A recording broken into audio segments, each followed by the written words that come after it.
बढ़िया बन रहे हैं ट्रैप्स, तो शोल्डर्स भी। भाई के ट्रैप्स कैसे लग रहे हैं और शोल्डर कैसा लग रहा है, जल्दी कमेंट करके बताओ।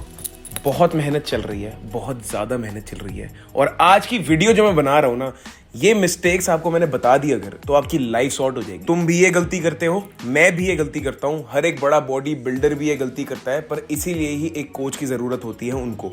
पर अगर आपको एक कोच की ज़रूरत नहीं है, ये वीडियो देख कर जाना, आप ये सारी की सारी गलतियों को ओवरकम कर लोगे, क्योंकि आपको पता होगा सिंपली। और मैं क्यों बता रहा हूँ ये गलती आपको? फर्स्ट ऑफ ऑल, ये मेरी ट्रांसफॉर्मेशन है जो नए सब्सक्राइबर्स हैं उनके लिए। बस बड़ी बात यहाँ पर आ जाती है कि अगर तुम्हें इन गलतियों के बारे में पता होगा पहले ही, तो तुम उन गलतियों को किल कर पाओगे and then you will know the solution. तो आज की इस वीडियो में मैं तुम्हें 4 फैट लॉस मिस्टेक्स बताऊंगा जो तुम करते ही करते हो, 99.9% लोग करते हैं, and which is why they quit और दे फेल, या फिर उनका फैट लॉस कुछ ऐसा दिखता है। देख रहे हो, ये मेरा one of the initial fat loss था जहां पे मैं बिल्कुल हड्डी हो गया था। You don't want to do this, you don't want to do this to yourself. Testosterone नहीं गिराना हमने स्किनी हड्डी नहीं बनना, हमने छिपकली नहीं बनना। This is what some of you use to call me. जब मैं नया ट्रांसफॉर्म हुआ तो मुझे ऐसे ही कमेंट्स मिलते थे कि छिपकली हो गया, ये हो गया, वो हो गया। एंड एक्चुअली मैं सही बात भी थी, गलतियां करी थी, उसी से सीखा। और ये मेरी ट्रांसफॉर्मेशन है, दोबारा से देख लो। जो ओल्ड सब्सक्राइबर्स हैं वो तो भाई थक चुके हैं देख देख के, वो कहते हैं भाई क्या यार हर वीडियो में दिखाता रहता है। पर ये आपके लिए नहीं है, ये उन लोगों के लिए है जो न्यू सब्सक्राइबर्स हैं। और अगर कोई बंदा पहली बार आया है इस वीडियो के थ्रू, तो उसे पता हो कि एकांश तनेजा भी कुछ है जो भाई बोल रहा है, कुछ क्रेडिबल है, ये है वो है। So let's get started with today's video. Welcome to the channel yet again guys. और ये बोले चूड़िया बोले कंगना हो रहा है, मैंने ये उतार के आता हूं, तब तक तुम लाइक करो वीडियो को, ठोक दो लाइक, और मैं वापस आके तुम्हें मिस्टेक्स बताता हूं। ओके, तो पहला पॉइंट है इनएडिक्वेट ट्रेनिंग स्ट्रेस। बहुत सारे लोग आपको कहेंगे you should not train to failure, आपको RPE 7 पे ट्रेन करना चाहिए। भाई अगर तू सारे के सारे रेप्स, सारे के सारे सेट फेलियर में मारेगा तो ग्लोबल फेलियर हो जाएगा, जिसकी वजह से तू अच्छे से परफॉर्म नहीं कर पाएगा, एंड ओवर ट्रेनिंग जिससे तेरा मसल लॉस हो जाएगा। Well, these terms are true. हाँ, ये सच बात है, ऐसा हो सकता है। पर भाई पहले पता तो कर लो क्या होता है RPE, पता तो कर लो तुम्हारा मैक्स पोटेंशियल क्या है। So according to me, according to Ekansh Taneja, I would shout out loud कि भाई ट्रेन टू फेलियर इनिशियली। जब तुम अपना फैट लॉस स्टार्ट कर रहे हो और तुम्हें अपना RPE नहीं पता, considering you to be a beginner, ठीक है, मैं जो भी ये वीडियोस बना रहा हूं, मैं इंटरमीडिएट एडवांस बंदों के लिए नहीं बना रहा, क्योंकि तुम्हें खुद पता है तुम्हारी बॉडी कैसे फंक्शन करती है। मैं ये उन लोगों के लिए बनाता हूं अपनी वीडियोस जो अपनी बॉडी को लिसन नहीं कर पाते and they are beginners. So over here as your virtual coach, virtual YouTuber coach, मैं आपको ये बोलना चाहूंगा कि पहले के कुछ हफ्ते train harder than the last time, just like coach Greg says. फाड़ के रख दो अपनी, पूरा का पूरा डॉम्स हो जाए, तुम्हारे को ऐसा लग जाए कि भाई अगले दिन तो मैं उठ नहीं सकता, इतना हार्ड ट्रेनिंग करो। देन यू विल नो कि भाई ये मेरा मैक्स पोटेंशियल है। वहां से अपने वॉल्यूम को एडजस्ट करो, फिर वहां से स्वीट स्पॉट के अंदर आओ जहां पे तुम मसल को स्टिमुलेट भी कर रहे हो और adequate amount of fatigue generate कर रहे हो, ताकि तुम्हारी रिकवरी भी हो जाए।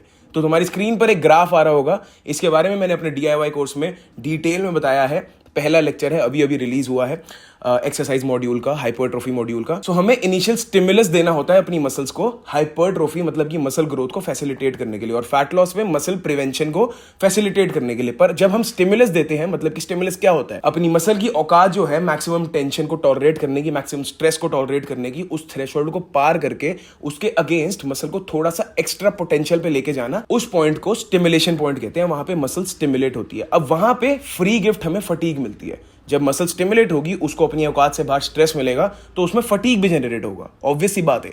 अब वहां पे वो फटीग अगर ओवर फटीग हो गया, तो आपका रिकवरी वाला जो पॉइंट है वो बहुत डिले हो जाएगा। मतलब कि आप नेक्स्ट वर्कआउट सेशन में उसी बॉडी पार्ट के एडिक्वेटली परफॉर्म नहीं कर पाओगे, and over the course of period of time, बहुत सारे हफ्तों तक ऐसा चलता रहा, तो आपकी मसल छोटी होने लग जाएगी, क्योंकि आप परफॉर्म ही नहीं कर पाओगे।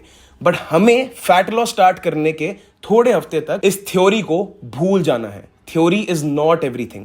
प्रैक्टिकल वर्ल्ड में जीना है तो अपनी बॉडी को समझना पड़ेगा। सो सबसे पहली एडवाइस मेरी यही रहेगी, जस्ट ओवर कुक स्टफ।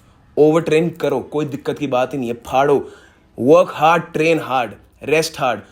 जितना हार्ड रिकवर कर सकते हो ना, उतना रिकवरी पे काम करो, अपनी डाइट पे काम करो, अपने रेस्ट पे काम करो, एंड साथ में ट्रेन हार्ड करो। देन इससे होगा क्या, यू विल नो कि भाई अगर मैं अपनी रिकवरी का मैक्स पोटेंशियल रीच कर लेता हूं, तो उसके साथ मेरी औकात ट्रेन करने की इतनी वॉल्यूम की है कि अगर मैं इस वर्कआउट में लेग्स के 15 सेट मार रहा हूँ और उसके बाद मैं मैक्सिमम अपनी रिकवरी पे काम करने के बाद भी रिकवर नहीं हो पा रहा, और उसके बाद फिर मैंने अगले हफ्ते इसको या अगले 2 हफ्ते के बाद अगले माइक्रोसाइकिल एक ऐसा पीरियड होता है ट्रेनिंग का जहाँ पे आप 14 से 21 दिन तक 2 to 3 वीक्स तक एक ट्रेनिंग ब्लॉक को फॉलो करते हो। तो अगर आपने ऐसा अपने दिमाग में बनाया कि भाई अगले 2 से 3 हफ्ते तक मैं बहुत हार्ड ट्रेनिंग करूंगा, 15 सेट 20 सेट मारूंगा जो मेरी औकात से बिल्कुल बाहर है और थ्योरेटिकली भी गलत है, और मैं अपनी रिकवरी पे मैक्सिमम काम करूंगा, और उसके बाद फिर मैं एडजस्ट करूंगा उसको, मैं थोड़ा सा स्वीट स्पॉट में आऊंगा, 13 सेट पे आऊंगा, 12 सेट पे आऊंगा, 10 सेट पे आऊंगा, जहां पे मुझे लगा कि भाई मैं रिकवर हो रहा हूं और मैं स्टिमुलेट भी कर पा रहा हूं मसल को। ये तुम्हें करके ही पता लगेगा, ठीक है? जब तुम करोगे you will feel that I am able to stimulate my muscle, और मैं रिकवर भी हो पा रहा हूँ नेक्स्ट सेशन तक। मुझे डिफिकल्ट भी नहीं लग रहा बहुत ज्यादा, और आसान भी नहीं लग रहा। सो फैट लॉस का मेन पर्पस ही यही है कि ज्यादा स्ट्रेस अक्यूमुलेट नहीं करना जिसकी वजह से मसल लॉस हो बॉडी में, और हमें रिकवर भी होना ताकि हम मसल को एडिक्वेट स्टिमुलेशन दे पाए।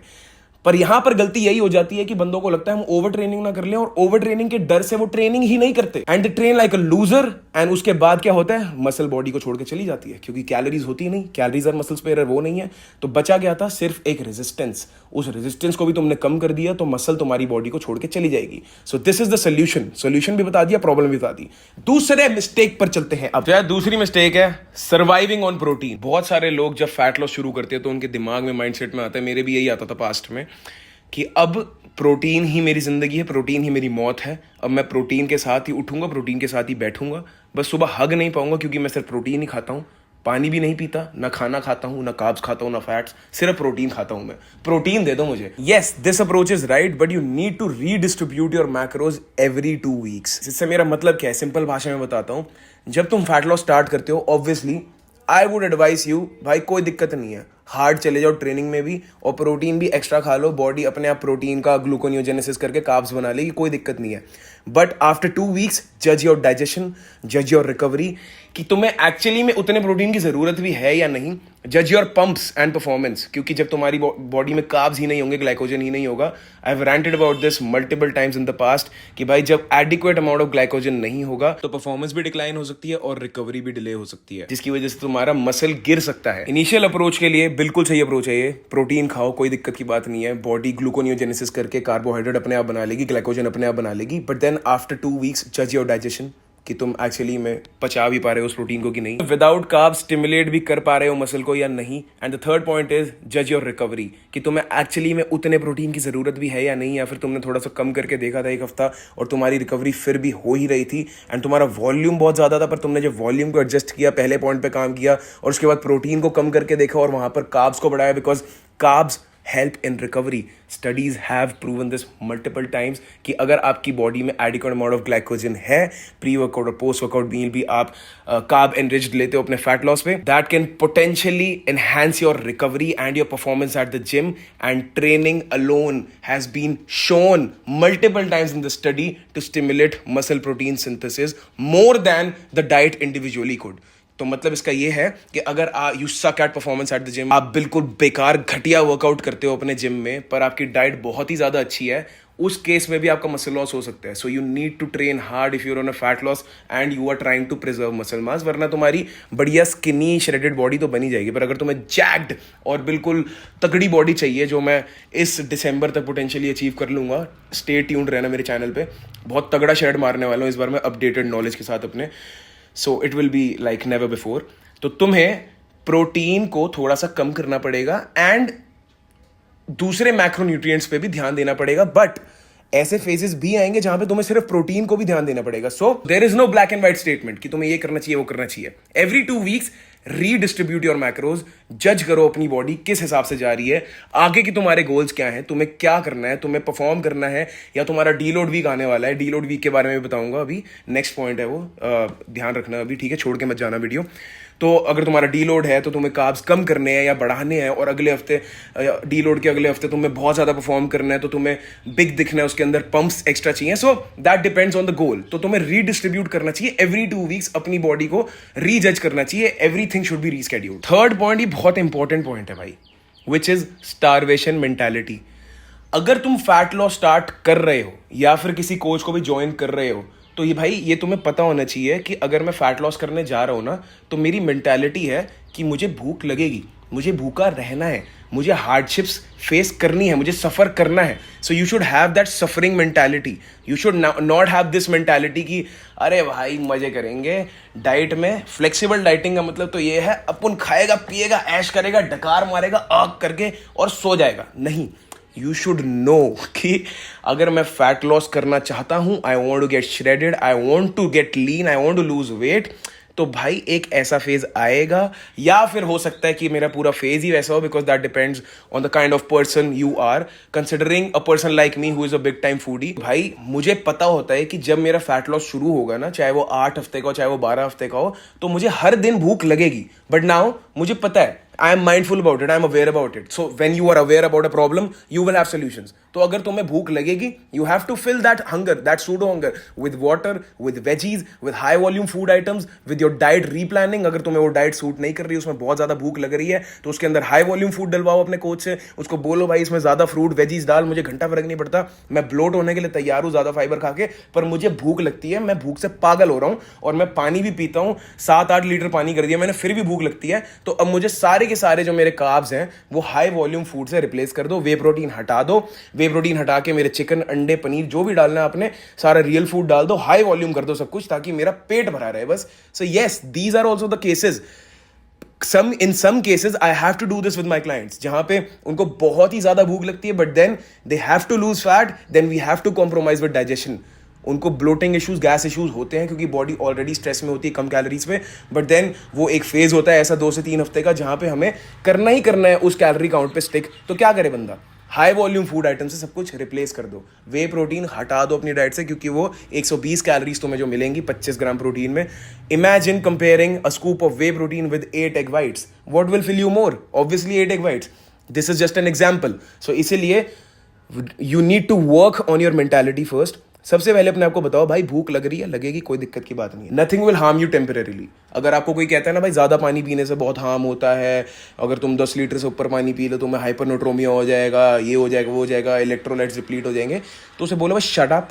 I am on a fat loss phase for a temporary period of time, और मेरी बॉडी इतनी कैपेबिलिटी रखती है क्योंकि मैं एक इंसान हूँ और इंसान की बॉडी स्मार्ट होती है कि इस फैट लॉस फेज के बाद जब मैं रिवर्स डाइटिंग करूंगा I will replenish everything. Fat loss में ये मेंटालिटी होनी चाहिए कि मैं अपनी बॉडी को यहाँ पर स्ट्रेस करने ही आया हूँ, पर अब मुझे अपने दिमाग से उसको प्यार करना है और बोलना है यार ऑल इज वेल, कोई दिक्कत की बात नहीं है. सिर्फ 3-4 हफ्ते की बात है, क्योंकि ये जो अल्ट्रा स्ट्रेस वाले फेजेस की मैं बात कर रहा हूँ ये एंड के 3-4 फेजेस ही होते हैं. उससे पहले फैट लॉस में इतना स्ट्रेस नहीं होता. उससे पहले मजा ही आ रहा होता है कि वाह वेट भी कम हो रहा है, सब हो रहा है. जब ऐसा लगता है ना फिर कि स्केल धीरे धीरे कम हो रहा है और मुझे इतनी मेहनत डालनी पड़ रही है, सबके साथ होता है, आप अकेले नहीं हो. जस्ट नो दिस, ठीक है. फैट लॉस के लिए have a warrior mentality, have a suffering mentality. And then after that your journey will become beautiful when you are into a reverse dieting phase. अब लास्ट और final point की बात कर लेते हैं जल्दी से. डीलोड्स एंड डाइट ब्रेक फेजेस. मैंने बहुत सारे इडियट्स को ये बोलते हुए सुना है कि डीलोड क्यों लेना है, are you a loser, deload is for weak persons. No, deload is not for weak persons. You uneducated piece of shit, just shut up and listen to me. Deload का मतलब होता है कि अगर आप पीरियडाइज कर रहे हो अपने वर्कआउट को, अ सक्सेसफुल पीरियडाइजेशन का पार्ट होता है डीलोड वीक. अगर आप अपने वर्कआउट प्रोग्राम में you just keep on progressing over weeks and weeks and weeks and weeks and weeks, तो आपका परफॉर्मेंस ग्राफ जो है वो एक पॉइंट पे आके अप जाते जाते डिक्लाइन मारना शुरू कर देगा, because you have tendons and joints in your body as well and a central nervous system जो स्ट्रेस हो जाता है, जो फटीग हो जाता है. एंड जब बहुत ज़्यादा क्रॉनिक फटीग अक्यूमुलेशन हो जाती है बॉडी में, मसल में, मेटाबॉलिक स्ट्रेस इतना इकट्ठा हो जाता है, then potentially you can get injured, क्योंकि तुम्हें बस दिमाग में होगा कि मुझे उन नंबर्स को चेज करना है, मुझे परफॉर्मेंस को करना है, because I just need to train harder than the last time, I just need to keep on progressively overloading. No, progressive overload is not always the solution, ठीक है. तो इसलिए जब आपको ऐसे सिम्टम्स आए कि आपकी परफॉर्मेंस डिक्लाइन मारना शुरू कर रही है, आप उतना वेट नहीं उठा पा रहे, आप उतने रेप्स नहीं मार पा रहे जितने आप पिछले हफ्ते मार रहे थे, आपकी रिकवरी अनयूजुअली डिले होती जा रही है despite of you having adequate calories and adequate amount of protein. Basically ये फैट लॉस में लोग मिसअंडरस्टैंड कर लेते हैं कि यार शायद अब डीलोड का टाइम तो नहीं हो गया. तो इसके लिए आपको एक्सपर्ट एडवाइस की ज़रूरत है. तो अपने आप डिसीजन मत लेना, किसी अपने से ज़्यादा एक्सपीरियंस बंदे से बात करके सजेशन लेना. मैं ये नहीं कह रहा कि कोचिंग लेना किसी से पूरी फुल टाइम, पर एक बार सजेशन ले लेना कि भाई देखो ये ऐसे ऐसे मैं वर्कआउट लॉग्स करता हूँ, ये मेरे वर्कआउट लॉग्स में मैं परफॉर्म कर रहा था, अब मेरी रिकवरी नहीं हो पा रही, तो what can be the potential case. तो वो बंदा एक प्रोफेशनल होगा या एक्सपर्ट होगा या फिर एक जनरल बंदा होगा जो आपसे जर्नी में आ गया, तो वो आपसे कुछ क्वेश्चंस पूछेगा and then potentially you will get an answer. Basically ये चीज़ तब आती है जब हम रिवर्स डाइटिंग और बल्किंग कर रहे होते हैं and we trying to get stronger and trying to increase the performance. तो एवरी 4 to 6 वीक्स 99% लोगों का डीलोड वीक का टाइम आ जाता है। तो इसलिए जस्ट नो कि अगर एवरी 4 to 6 वीक्स तुम्हारी परफॉर्मेंस डिक्लाइन हो रही है, it is time to take a deload week और इवन 2 डीलोड वीक्स। तो डिपेंडिंग ऑन कि भाई तुम्हारे टेंडेंस और जॉइंट्स की हेल्थ वापस से रिस्टोर हो जाए and then you can get back to your workout. और यहाँ पर डाइट ब्रेक का भी मैं आपको बता देता हूँ। जब हम बहुत ज़्यादा टाइम से डाइटिंग कर रहे होते हैं और बहुत ज़्यादा लो कैलोरी फेजेस आ जाते हैं लास्ट में, तो भाई एकदम दिमाग ख़राब होने लग जाता है, डाइजेशन पॉटी आनी बंद हो जाती है, कॉन्स्टिपेशन, स्लीपिंग इश्यूज हो जाते हैं। सो ओवर देयर अगर आपका फैट लॉस अभी बचा हुआ है and you can not start your reverse dieting phase, और आपको पता है कि अगले 2 से 3 हफ्ते में मुझे और ज़्यादा 7 से 8 किलो गिराना है और ज़्यादा लीन होना है, तो it is time that you should take a diet break week. तो इसमें क्या होता है, आप अपनी मेंटेनेंस कैलोरीज कैलकुलेट करते हो उस वेट पर, और अलग अलग केसेस होते हैं, या फिर अपने ओल्ड मेंटेनेंस पे खा के देखते हो कि उस पर ज़्यादा अनयूजुअली गेन नहीं हो रहा। 90% केसेस में आप अपने ओल्ड मेंटेनेंस पे जहाँ से आपने स्टार्ट किया होता है, सो दैट आपकी साइकोलॉजिकल रेस्टोरेशन हो जाए और आपकी बॉडी हैप्पी फील करे, आपकी डाइजेशन वापस से थोड़ी सी इंप्रूव हो जाए। पूरी तो ठीक नहीं होगी एक हफ्ते में, बट थोड़ा सा आपको एक सहारा मिल जाए। एंड हाँ, डाइट ब्रेक के लिए आप कह सकते हो it is for the weak people, but yeah, there's nothing bad in becoming weak. Rather than losing on the game, I would choose on becoming weaker कि भाई मैं weak हूँ, मैं बेकार बंदा हूँ, मैं डाइट ब्रेक ले रहा हूँ, एंड उसके बाद मैं उसको अचीव कर लूँ और एंड में मैं शो ऑफ कर पाऊँ कि I achieved it, I got transformed, I am a loser, I am a weak person, despite of that I achieved it. तभी तो मैं मोटिवेट कर पाऊंगा लोगों को, तभी तो मैं इंस्पायर कर पाऊंगा। उसमें क्या मजा कि भाई मैंने अपने आप को तड़पा तड़पा के कर लिया, बहुत तड़पाया मैंने, फिर भी कर लिया, उसमें कोई मज़ा नहीं है। अगर तुम एक लूज़र हो और अगर तुम एक इनडिसिप्लिन और वीक बंदे हो, फिर भी तुम स्मार्ट तरीकों से अपनी ट्रांसफॉर्मेशन कर लेते हो, यू हैव माई रिस्पेक्ट, ज़्यादा रिस्पेक्ट है मेरे मन में तुम्हारे लिए, ठीक है। तो डाइट ब्रेक वीक का भी ध्यान रखना, जब तुम्हें ज़रूरत हो तो वो लो, और इन 4 मिस्टेक्स का ध्यान रखना। ये चीज़ होएंगी फैट लॉस में, ठीक है। पता होना चाहिए ये आएगा ही आएगा फेज़, और जब ये आएगा तो इससे डील कैसे करना है। घबराना नहीं है कि ओ शिट ये क्यों आ गया, ये आएगा, पर इससे डील करो, आगे बढ़ो, ट्रांसफॉर्म हो, रिवर्स डाइट करो। This is a beautiful journey, enjoy the process, enjoy the suffering also, ठीक है। I'll see you in my next video guys. Like ठोक देना, I want to see a good response on this video, क्योंकि ये बहुत अच्छे intelligent hacks मैं आपको देता हूँ जिससे आपकी एक्चुअली में प्रैक्टिकल हेल्प होगी। तो मैं मोटिवेट होऊंगा, अगर ये वीडियो चलेगी तो मैं ऐसे और स्मार्ट हैक्स की आपके लिए वीडियोस बनाऊंगा। So I will see you in my next videos guys, I will see you in my next video. And मेरा ट्रैप फिर से दिख रहा है जाते जाते, यस इसके बारे में कमेंट भी कर देना। अब मैं निकलता हूँ, पानी पियो, ये बड़ा टाइम हो गया। Bye guys, I love you.